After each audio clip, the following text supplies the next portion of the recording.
Hey, what's going on everyone? Dax here, and today we're gonna be talking about the Maffetone Method, what it is, how to implement it into your training, and does it even work? I'm gonna be sharing how I've used it and how I've benefited, or not, from it over the past month. So let's jump into it.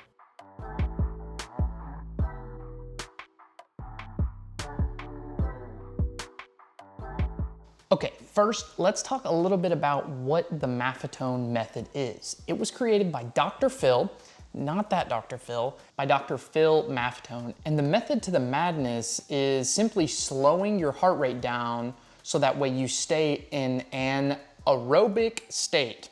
You start, trying to say that super fast, try to stay in an anaerobic state.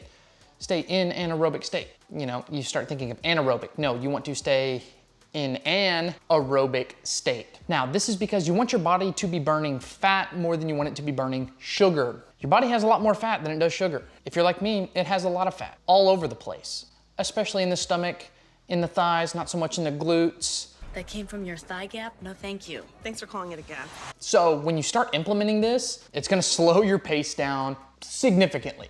I'll say significantly because that can mean a lot of different things for a lot of different people. Along with this, because your body is burning more fat, it can go longer at that heart rate. Because if you're just gonna be burning sugar, that's when you get into a problem of hitting the wall or bonking. I've not hit that point completely. I've gotten very close. I'm sure I'll hit that wall at some point. It's felt like I have, but I don't think I've completely hit it. But your heart rate gets up super high, it starts running out of fuel, and then it just, let's take a break, do a workout, then we'll talk about how I implement this into my current training.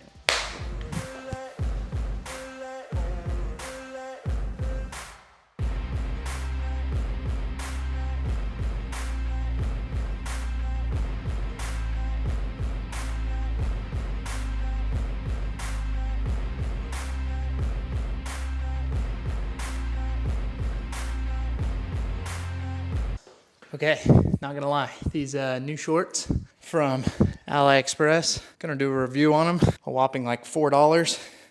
They look expensive. They may have the appearance of riches. Got me feeling like Nacho Libre, sometimes. But beneath the clothes, we find a man. And beneath the man, we find his nucleus.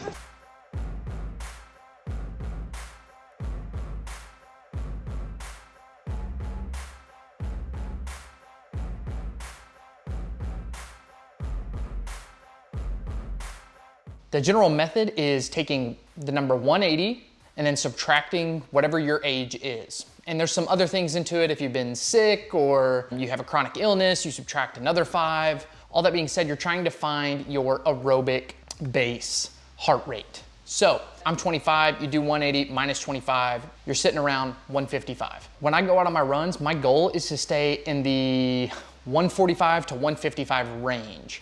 I don't want to go above that because then I'm not in my aerobic state anymore. I start getting into a lactate threshold, totally new video. We might talk about that later.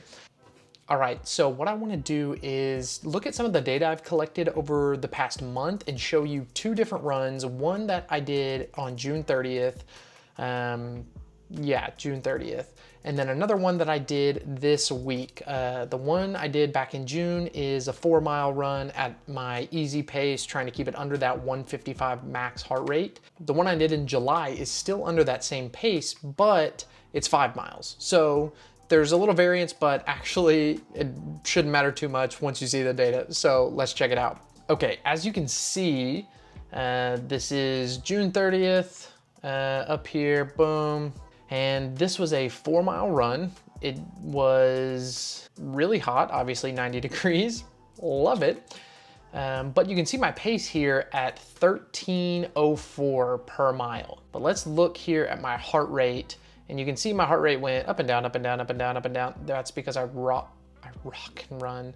I do rock when I run, but I also walk when I run. That doesn't make any sense either.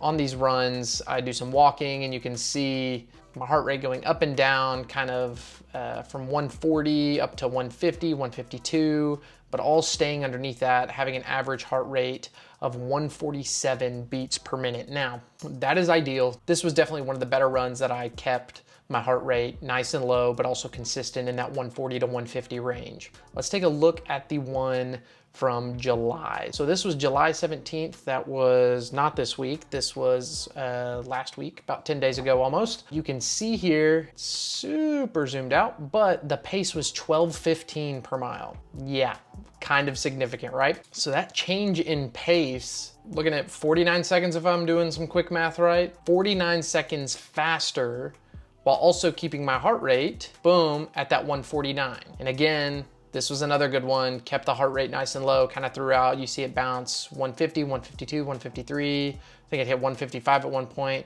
Also, you'll notice, oh, it was so much cooler at 82, but the humidity was probably 92. Yeah, so my personal experience after 1 month, I would say it's beneficial. Now, I'm gonna keep doing some of these videos, diving in a little bit deeper and showing you a little bit more as I go along, so that way you can kind of see, oh, in the long run, does this actually benefit you? In 1 month, dropping 49 seconds and keeping a low heart rate, I'm not gonna lie, I was a little discouraged yesterday and I was like, man, I don't feel like I'm gonna get anywhere with these runs, but then I just had to go back and look at some of the data, and I was doing this late last night. I told my wife, I was like, yo, get this. I dropped 40 something seconds off my pace and kept the same heart rate in 1 month. And she was like, cool. It was late at night. She was going to sleep. I was going to sleep.